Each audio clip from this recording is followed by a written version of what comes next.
هذا فصل عقده الإمام ابن كثير رحمه الله تعالى لذكر ملخص عن غزوة بدر الكبرى. وتسمى هذه الغزوة غزوة بدر الكبرى، وتسمى أيضا غزوة بدر العظمى، وتسمى أيضا غزوة بدر الثانية، لأن الوقائع التي جاءت في السيرة متعلقة ببدر ثلاث. مر معنا الوقعة الأولى غزوة بدر الأولى، وهذه الثانية ويقال لها الكبرى، وتأتي عند ابن كثير رحمه الله الثالثة ويقال لها غزوة بدر الموعد، وتأتي عند ابن كثير رحمه الله تعالى. وأيضا يقال لهذه المعركة العظيمة يوم الفرقان، وما أنزلنا على عبدنا يوم الفرقان يوم التقى الجمعان، سماها الله سبحانه وتعالى بذلك يوم الفرقان، وذلك أن الله عز وجل فرق فيها بين الحق والباطل والهدى والضلال.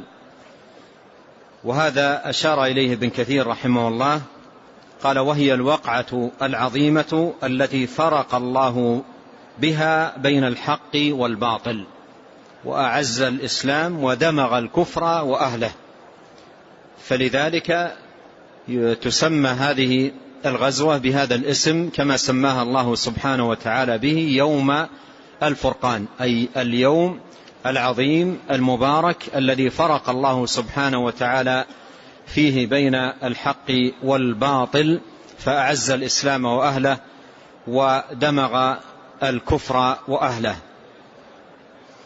قال رحمه الله: وذلك أنه لما كان في رمضان من هذه السنة الثانية من الهجرة بلغ رسول الله صلى الله عليه وسلم أن عيرا مقبلة من الشام صحبة أبي سفيان صخر ابن حرب. قوله رحمه الله عيرا هو بكسر العين، ومنه قول الله سبحانه وتعالى في القرآن الكريم: فأذن مؤذن أيتها العير إنكم لسارقون. والعير هي القافلة والإبل التي يحمل عليها التجارة والمتاع، يقال لها عير. فأقبلت عير من الشام صحبة أبي سفيان، وهي عير تجارية. عير أي قافلة، عير بمعنى قافلة، قافلة تجارية كبيرة جدا قادمة من الشام متجهة إلى مكة، تحمل تجارات لقريش، لكفار قريش. صحبة أبي سفيان صخر بن حرب.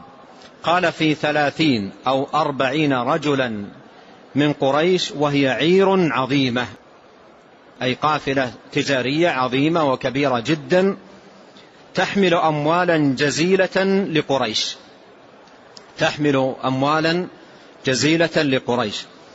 قال: فندب صلى الله عليه وسلم الناس للخروج إليها. ندب الناس للخروج إليها أي للخروج لهذه العير، وأمر من كان ظهره حاضرا بالنهوض.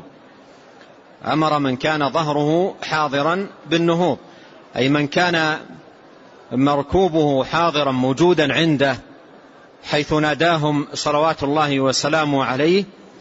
من كان منهم ظهره حاضرا، أي ظهر الدابة التي يركب عليها حاضرة موجودة، ينطلق مع النبي صلى الله عليه وسلم لمقابلة هذه العير.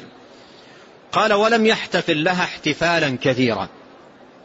ولم يحتفل لها احتفالا كثيرا. لم يحتفل أي لم يهتم بالتهيئة والإعداد، وإنما قال: من كان حاضرا ومن كان ظهره حاضرا موجودا فلينطلق معنا. حتى إن بعض الصحابة ذكروا له أن ظهورهم في عالية المدينة، وطلبوا الإذن بأن يذهبوا لإحضارها حتى يشاركوا النبي عليه الصلاة والسلام فلم يأذن، كما جاء في صحيح مسلم قال: فجعل رجال يستأذنون في ظهرانيهم في علو المدينة. يستأذنون في ظهرانيهم في علو المدينة، يعني أنها موجودة في علو المدينة، ليذهبوا وليحضروها، فقال: لا، إلا من كان ظهره حاضرا.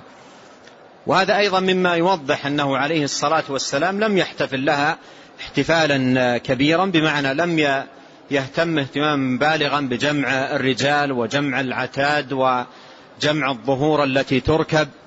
ولما انطلقوا كانت ثلاثة كما سيأتي معنا، الثلاثة يتعاقبون على البعير الواحد، الثلاثة يتعاقبون على البعير الواحد. وهذا أيضا مما يوضح أنه لم يحتفل عليه الصلاة والسلام لها احتفالا كثيرا. قال: إلا أنه خرج في 319 رجلا ل8 خلون من رمضان. فهذا الخروج المبارك لهذه الملاقات ولهذه المعركة كان في شهر رمضان المبارك، وكان صيامهم له هو الصيام الأول، لأنه فرض علينا كما مر قريبا في السنة الثانية، ففرض في شعبان، يعني قبيل هذه